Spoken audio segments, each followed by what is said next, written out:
পারিবারিক বিয়ের অনুষ্ঠানে এসে নাবালিকাকে গণধর্ষণ। নকশালবাড়ির এক চা বাগানের ঘটনাকে ঘিরে চাঞ্চল্য ছড়িয়ে পড়েছে। জানা গিয়েছে, গত সোমবার মাটিগাড়া থেকে পারিবারিক বিয়েতে নকশালবাড়ির এক চা বাগানে আসে ওই নাবালিকা।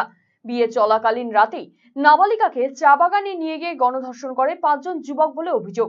পরদিন নির্যাতিতা গোটা বিষয়টি নিজের মাকে জানালে মঙ্গলবার রাতে নির্যাতিতা পরিবার নকশালবাড়ি থানায় অভিযোগ দায়ের করে। অভিযোগের ভিত্তিতে তদন্তে নেমে 5 জন যুবককে গ্রেফতার করেছে নকশালবাড়ি থানার পুলিশ। ধৃতদের আজ শিলিগুড়ি মহকুমা আদালতে তোলা হয়েছে। ধৃতরা নকশালবাড়ির চা বাগানের বাসিন্দা। ধৃতদের পক্সো ধারায় মামলা দায়ের করা হয়েছে এবং ধৃতদের রিমান্ডে নিয়ে ঘটনা তদন্ত শুরু হয়েছে।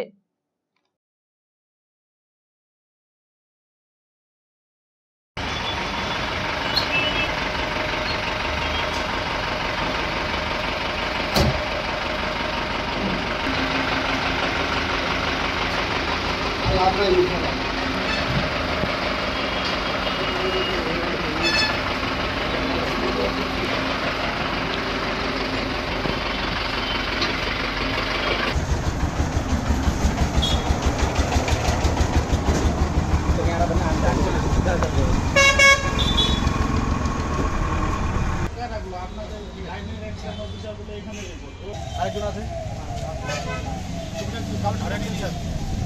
মাস্ক খুলে দিল তো হয়ে গেল তো।